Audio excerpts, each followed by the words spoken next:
First up, quick square. I actually bought this quite late into my hobbyist DIY journey, but some really cool things you can do with it. You can put this up against a straight edge, like along the bottom of this board, and then you can set a 90-degree line. You know that this is 90 degrees to that line. So then when you cut across there, you've got a 90-degree angle, much better than just using a tape measure.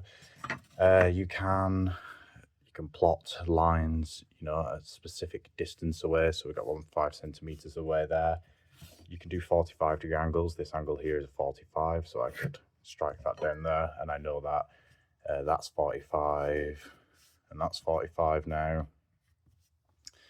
Really, really versatile tool. Highly recommend. Oh, one more thing you can do. If you butt it up to the edge of a workpiece like that, you can check whether the edge here is straight or not, as it runs flush with that. It's incredibly durable, decent thick aluminium, so they don't get scuffed. You don't really get them warped. A steel rule. I'm not sure if it's actually made of steel. It feels like aluminium, but I think it's called steel rule. It's 1 meter long.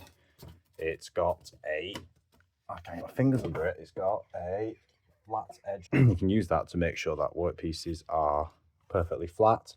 If you see any light popping through in the middle or any of the edges, that means your edge isn't straight, but you can trust your trusty steel rule, which will be straight.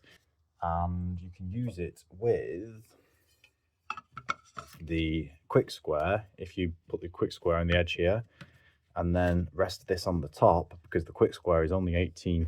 And aside from the fact that it moved at the end because I'm holding it with one hand, I'll know that line is straight as long as this is straight. I prefer this over a tape measure all the time, because tape measures have this little weird bit at the end, and I never know if this counts as part of the if this counts as 0 or if this part's 0, and there's about 1 millimeter there. They bend. I mean, they're great for getting distances between things that are longer than 1 meter away, but I'd favour that if I can anytime.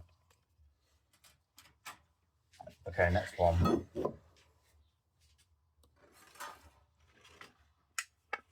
The spirit level. This is your best friend. You don't need one this big when you're starting out. There are smaller ones that I've got right here. The bigger it is, obviously the flatter you can make sure something is over a longer or wider surface. I don't really want to tell you how to use one because it's pretty easy. You just put it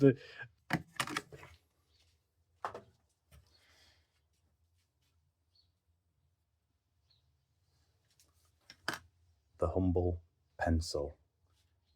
Note, pencils, not pens, not Sharpies, pencils. Have them everywhere. Have them dotted about in your workbench. Have one behind your ear. Have one in your butt crack. Have one down the side of your shoe, down the side of the sofa. Give one to all your family and friends. Just make sure, wherever you go, there is a pencil in sight. As long as you're doing woodworking. I don't know if it helps when you're taking your kids to the park or anything like that.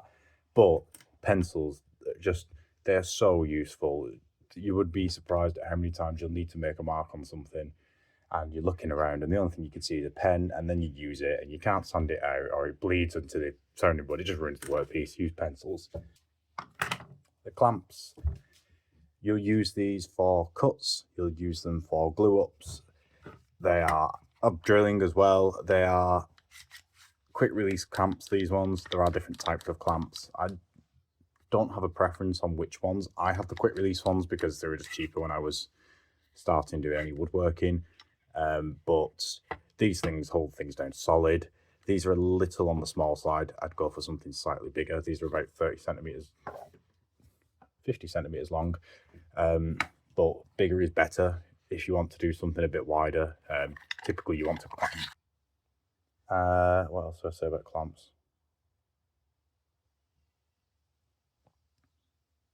I would recommend having at least 4 to 6 starting out.